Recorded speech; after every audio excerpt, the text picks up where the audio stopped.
The Sudan conflict, often referred to as a civil war, has rapidly escalated into a humanitarian and geopolitical crisis with staggering consequences.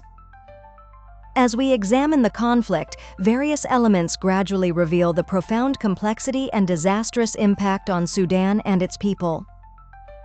The story unfolds in chapters, each describing critical aspects of the situation that has drawn international concern and humanitarian focus. 1. Historical background. The narrative begins with Sudan's path toward independence in 1956, a journey fraught with political upheavals, military coups, and ethnic tensions. Among these defining events was the Darfur conflict, 2003-2005, wherein government-backed militias perpetrated mass atrocities. These militias eventually became the Rapid Support Forces, RSF, responsible for current unrest. After the fall of Omar al-Bashir in 2019, a fragile political transition ensued, but was upended by a military takeover in 2021, precipitating the confrontation between Sudanese Armed Forces, SAF, and RSF. 2. Key actors and foreign involvement. SAF, led by General Abdel Fattah al-Burhan, represents Sudan's official army, based primarily in the north and east, controlling financial hubs. RSF, commanded by General Mohammed Hamdan Dagalo Hemedti, has roots in former Janjaweed militias, now dominating the west. This power struggle is exacerbated by regional interferences.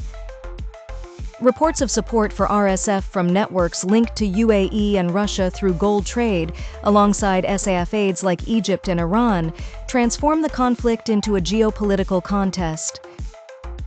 3. The fall of Fasher. In late October 2025, the RSF seized control of Fasher, culminating in the SAF's strategic withdrawal. Fasher's fall signifies a vital RSF victory, now governing all Darfur capitals, with consolidation heralding a grim outcome. This swift conquest has perpetrated horrific human rights violations, including mass killings and sexual violence, marking a haunting moment reminiscent of past genocides.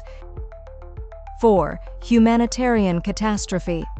The human toll is staggering, positioning Sudan at a precarious level as the largest displacement crisis worldwide, 12 million individuals uprooted.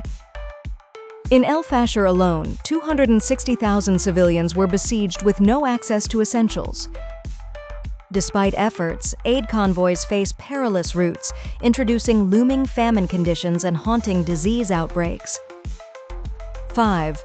Economic engines and war-funding gold underpins RSF financial might. Its control over Western gold reserves sustains military operations through smuggling avenues, enriching networks with Gulf connections. SAF, though overseeing formal economic activities, struggles with currency and resource constraints. The perpetuation of war persists as monetary systems flow unhindered. 6. Global responses and possible scenarios. International bodies like the UN and African Union denounce the violence, demanding immediate action. Prospective scenarios display an uncertain future, partitioning Sudan amid sustained humanitarian crises, regional spillovers, or fleeting ceasefires as potential pathways. 7. Policy recommendations.